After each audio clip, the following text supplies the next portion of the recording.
आज मी तुम्हाला पारंपरिक पद्धतीने गुळाची सांजोरी दाखवत आहे. ही सांजोरी बनवायला अतिशय सोपी आहे. तुम्ही नवीन शिकाऊ जरी असाल तरी सुद्धा अगदी परफेक्ट ही सांजोरी करू शकाल. पहा, एकही सांजोरी कुठेही फुटलेली नाही, अशी मस्त ही सांजोरी झालेली आहे, मस्त आणि खुसखुशीत सुद्धा. मग रेसिपीला सुरुवात करू. आता सांजोरी बनवण्यासाठी या ठिकाणी मी रवा घेतलेला आहे. पहा, रवा असा हा 0 नंबरचा येतो ना, त्यापेक्षा थोडासा जाड घ्यायचा आहे. एक मोठा बाउल भरून रवा घेतलेला आहे. आता हा रवा आपल्याला भाजायचा आहे, म्हणून गॅसवरती कढई ठेवली आणि कढईमध्ये थोडंसं तेल टाकायचं आहे. पारंपरिक पद्धतीने ही सांजोरी तेलामध्ये बनवली जाते, म्हणून मी तेल टाकलं.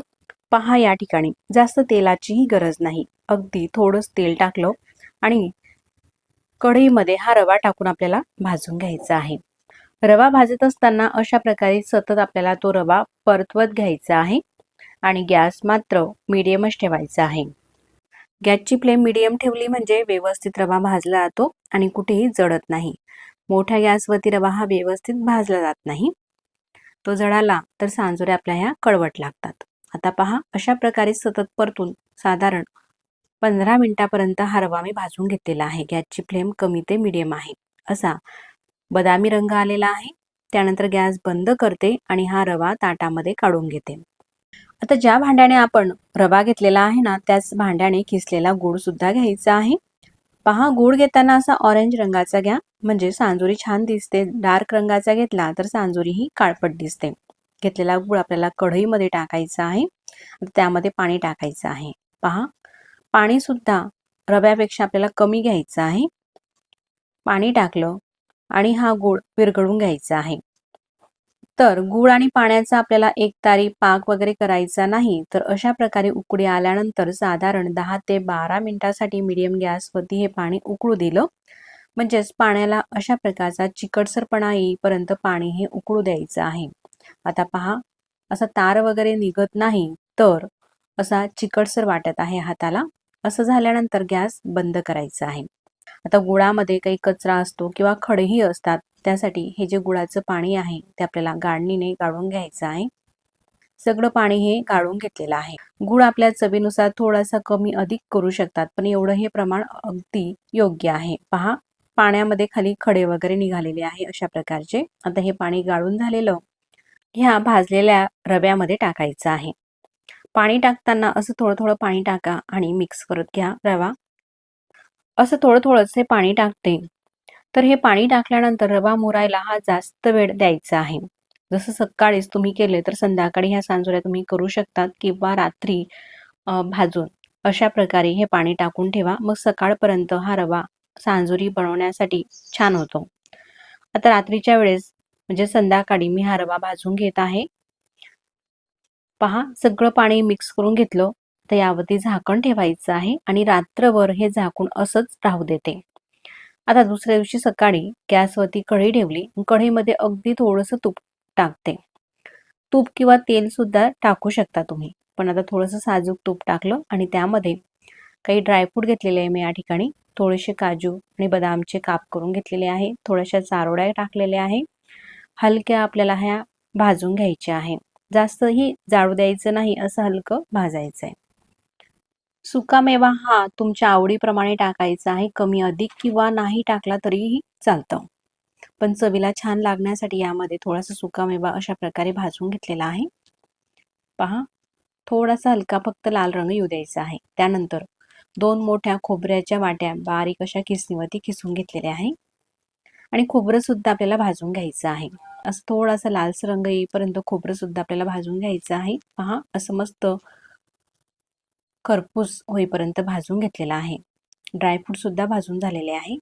आता आपण हा रवा रात्री भाजून घेतलेला होता. सकाळी पहा, हे सगळं साहित्य भाजायचं आहे आणि दुसऱ्या दिवशी सकाळी मग यामध्ये हे खोबरं टाकायचं आहे.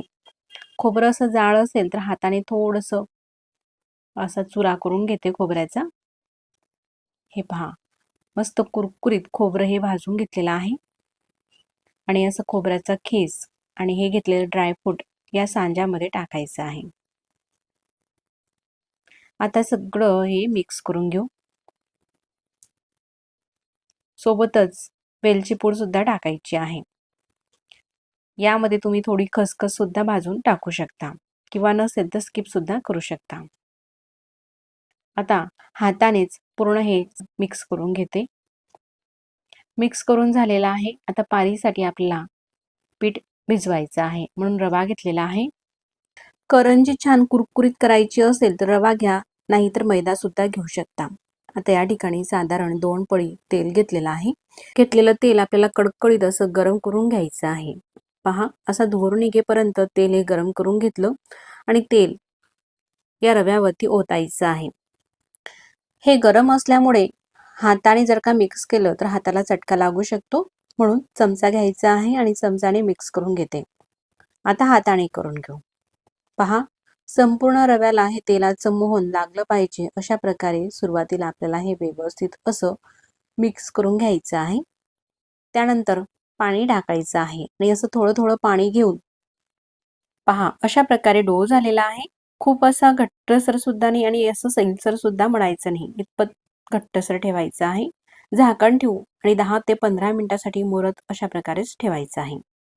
10 ते 15 मिनिटानंतर दाखवते. हा डो आपल्याला स्मूथ करून घ्यायचा आहे. त्यानंतर अशा छोट्या छोट्या लाट्या करायच्या आहे. पुरीसाठी आपण करतो ना त्यापेक्षा लहान लाटी करायची आहे आणि राहिलेला डो आपल्याला असं झाकूनच ठेवायचा आहे, कारण त्यावरती कडक अशी पापवरती येणार नाही. पीठ लावायचं आहे आणि अशा प्रकारे पारी ही लाटायची आहे.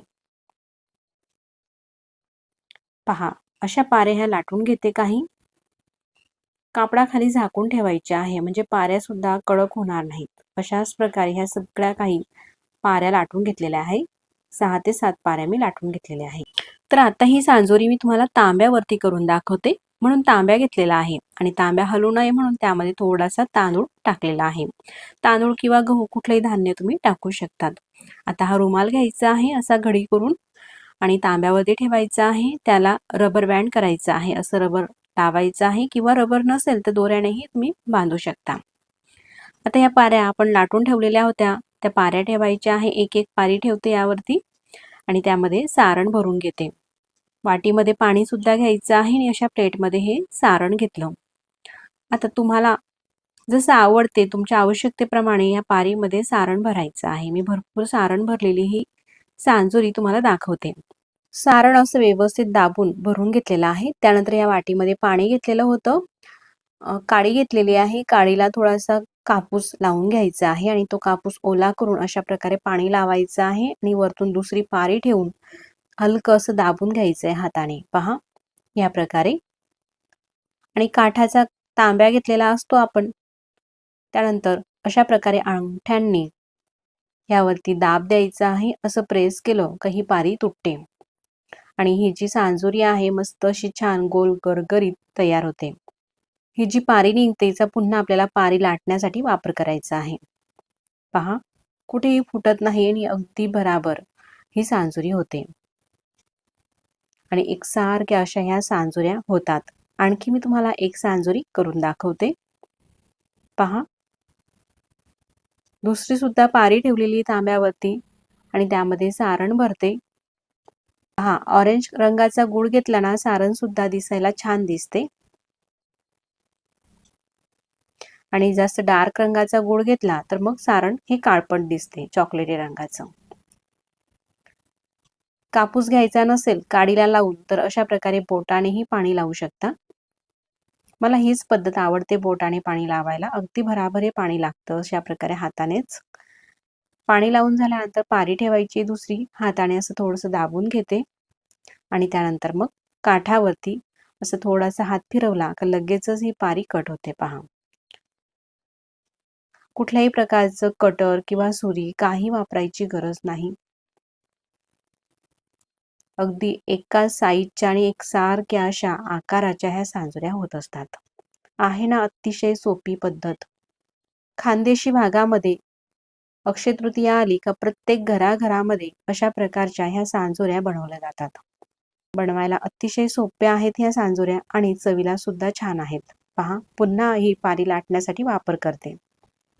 दुसरी सांजोरी सुद्धा मस्त अशी आलेली आहे, फुटलेली नाही किंवा कुठेही चिटकत नाही.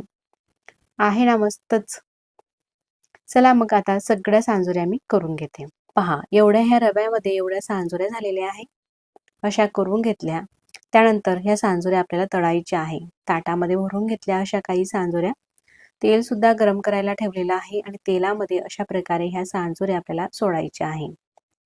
आता ज्या साईजची तुमची कढई असेल त्यानुसार सांजोऱ्या तुम्ही सोडू शकता. मी 4 सांजोऱ्या सोडल्या. मीडियम साईजची कढई असल्यामुळे तेल असं खूप कडकडीत सुद्धा तापलेलं नको आणि कमी सुद्धा नको.